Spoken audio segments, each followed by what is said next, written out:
So, Chapter 3. He had watched them arrive from across the street. Reading? Pet Cemetery.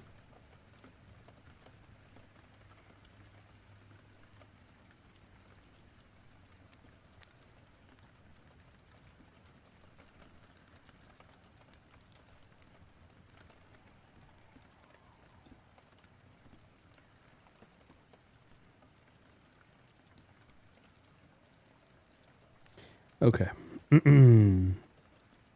He had watched them arrive from across the street and had come across to see if he could help with it when it seemed they were in a bit of a tight, as he put it.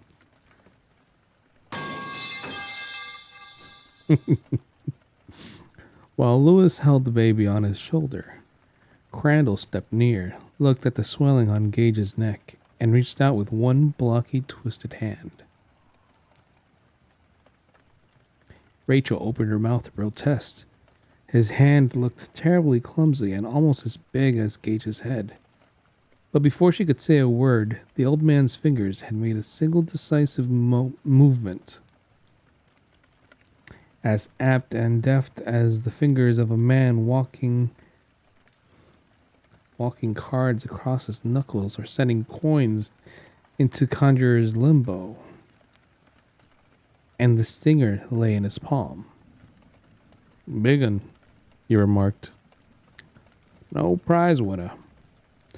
But it'd do for a ribbon, I guess." Lewis burst out laughing. "Hi." "What, frog?" Well, let me let me hit you with one, okay? There's no ones.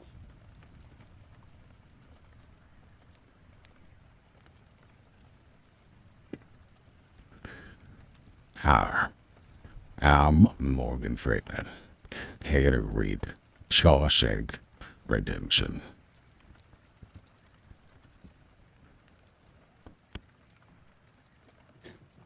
So what is this book about? It's about a pet cemetery. And there's a family that just moved into a town in Maine. And, you know, as horror stories do, it's just setting the stage right now. We're on chapter 3. Crandall regarded him with that crooked smile and said, "Hey, corker, ain't she?" "What did he say, Mommy?" Eileen asked. And then Rachel burst out laughing too. Of course it was terribly impolite, but somehow it was okay. Crandall pulled out a deck of Chesterfield Kings, poked one into the seamed corner of his mouth, nodded at them pleasantly as they laughed. Even Gage was chortling now, in spite of the swelling of the bee sting, and popped the wooden match alight with his thumbnail. The old have their tricks, Lewis thought. I should read these italics in, I don't know, this kind of voice. The old have their tricks, Lewis thought. Small ones, but some of them are good ones. He stopped laughing and held out the hand that wasn't supporting Gage's bottom. Gage's decidedly damp bottom. "I'm pleased to meet you, Mr. Judge Crandall," he said and shook. "You're the doc, I guess." "Yes. Lewis Creed. This is my wife, Rachel, my daughter, Ellie, and the kid with the bee sting is Gage." "Nice to know all of you." "I didn't mean to laugh. That is, we didn't mean to laugh. It's just that we're a little tired." That, the understatement of it, caused him to giggle again. He felt totally exhausted. Crandall nodded. "Course you are," he said, which came out, "Course you are." Damn it, I'm reading these exactly like he's saying. "Course you are." It's COSS, Cos, U, A. Ah, course you are. He glanced at Rachel. Why you take your little boy and your daughter over to the house for a minute, Mrs. Creed? We can put some baking soda on a wash rag and cool some off. My wife would like to say hello too. She don't get out too much. Arthritis got bad in the last 2 or 3 years. Rachel glanced at Lewis, who nodded. That would be very kind of you, Mr. Crandall. Oh, and I just answered to Judd, he said. There was a sudden loud honk, a motor winding down, and the big blue moving van was turning, lumbering into the driveway. Oh, Christ, and I don't know where the keys are, Lewis said. That's okay, Crandall said. I got set. Mr. and Mrs. Cleveland, they that lived here before you, gave me a set. Oh, must have been 14, 15 years ago. They lived here a long time. Joan Cleveland was my wife's best friend. She died 2 years ago. Bill went to that old folks apartment complex over in Orrington. I'll bring them back over. They belong to you now, anyway. Reading? Yes. Hello there, Audrey. You're very kind, Mr. Crandall, Rachel said. Not all, he said. Looking forward to having young'uns around again. Except that the sound of this as exotic to their Midwestern ears as a foreign language was Yawans. You just want to watch them around the road, Mrs. Creed. Lots of big trucks on that road. Finally giving that voice the ASMR treatment? I don't know. I don't think so. Now there was the sound of slamming doors as the moving men hopped out of the cab and came toward them. Ellie had wandered away a little, and now she said, Daddy, what's this? Lewis, who had started to meet the moving men, glanced back. At the edge of the field, where the lawn stopped and high summer grass took over, a path about 4 feet wide had been cut, smooth and close. It wound up the hill, curved through a low stand of bushes and a copse of britches, and out of sight. Looks like a path of some kind, Lewis said. Oh, yeah, Crandall said, smiling. Tell you about it sometime, Missy. You want to come over and we'll fix your baby brother up? Sure, Ellie said, and then added with a certain hopefulness, Does baking soda sting? I hear Audrey typing, call me daddy or something. Huh? Man, this book. So that was chapter 3. Chapter 4 is 2.5 pages long. I wonder if I should just read that and get it over with.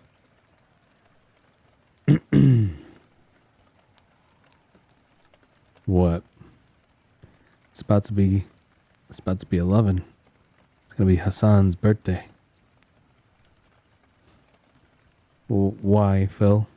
Might as well. That's short for a chapter. Yeah, don't know what Phil's talking about. Mm-hmm.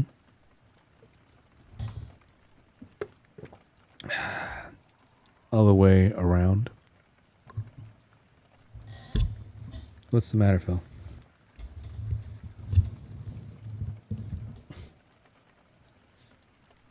Were you trying to make me read it?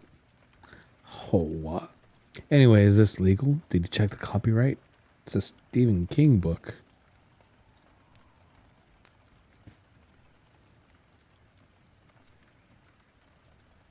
Two and a half pages for a chapter. Nani the fuck? Yeah, all of these have been about 2 to 4.5 pages.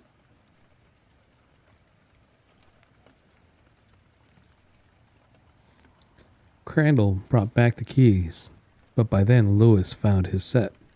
There was a space at the top of the glove compartment, and the small envelope had slipped down into the wiring. You think he's awake? He's not even here. You need to read real books? Like what? Want me to read your Twilight? I got your Twilight. Let's say happy birthday.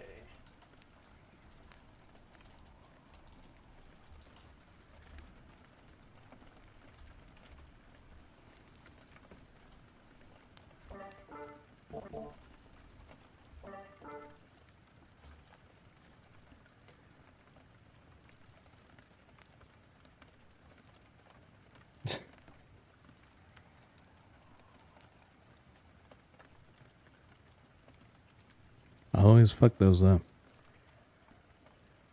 I could never post anything without fucking it up. That's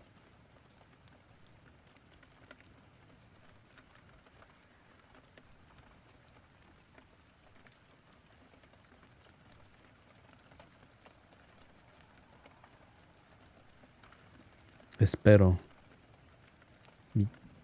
Did you miss the first chapter? I already read one.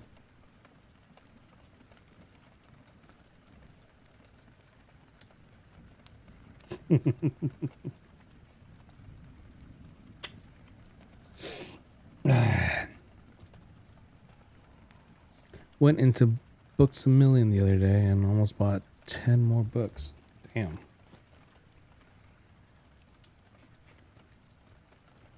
Okay.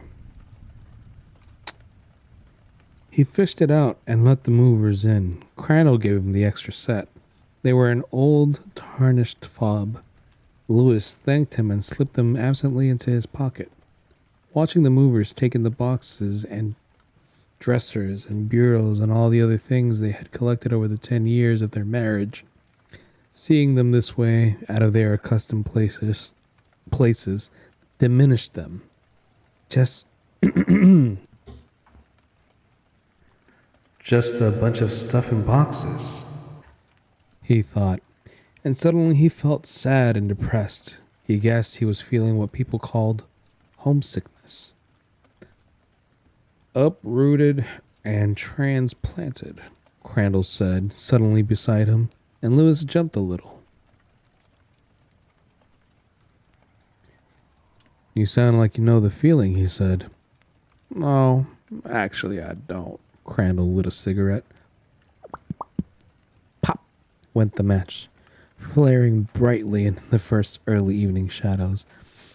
My dad built that house across the way. Brought his wife there, and she was taken with child there, and that child was me, born in the very year 1900. That makes you 83, Crandall said, and Lewis was mildly relieved that he didn't add years young, a phrase he cordially detested. You look a lot younger than that, Crandall shrugged. Anyway, I've always lived there. I joined up when we fought the Great War, but the closest I got to Europe was Bayonne, New Jersey. Nasty place. Even in 1917, it was a nasty place. I was just as glad to come back here. Got married to my Norma, put in my time on the railroad, and here we still are. But I've seen a lot of life right here in Ludlow. I sure have. She was taken with child there, or was she taken? Was she with child there? Look, man, I read it exactly how it said it. Look, where is it?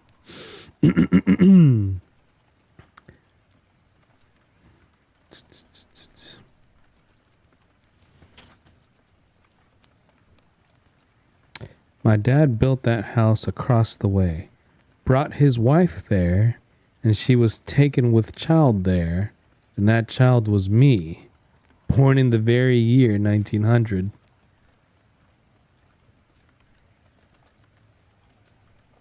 There's that weird looking Weedle. What? Oh wow, the April 1st pokes. Okay.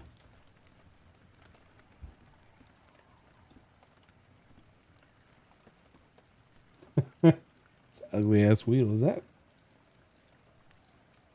What is that?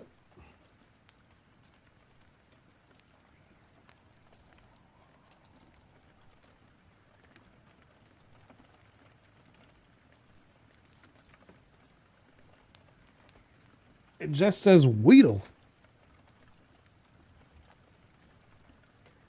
Oh, he was watching Forsen.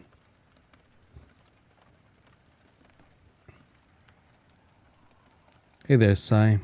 Sounds like a breeding kink. Pa, do a play school. IR house stream. Play school. Looks like something from you. It does. I was thinking it was a Kiryu. A Kiryu Weedle. Got Hassan's hair.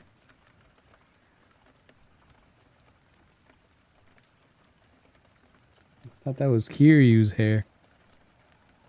Okay. We're almost done.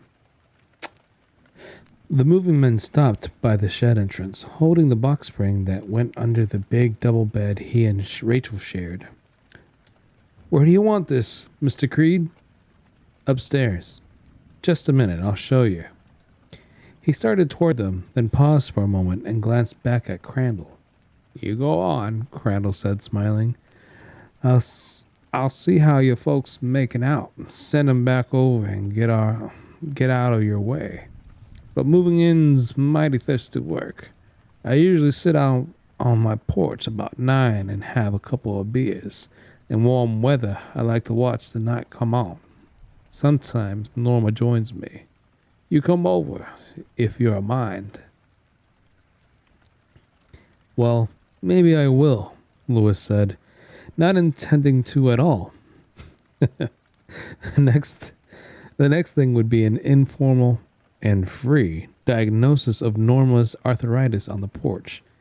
He liked Crandall, liked his crooked grin, his offhand way of talking, his Yankee accent, which was not hard-edged at all, but so soft it was almost a drawl. A good man, Lewis thought, but doctors became leery of people fast. It was unfortunate, but sooner or later, even your best friends wanted medical advice. And with old people, there was no end to it. But don't look for me, or stay up. We've had a hell of a day. Just so long as you know you don't need no engraved invitation, Crandall said. And there was something in the man's crooked grin that made Lewis feel that Crandall knew exactly what Lewis was thinking.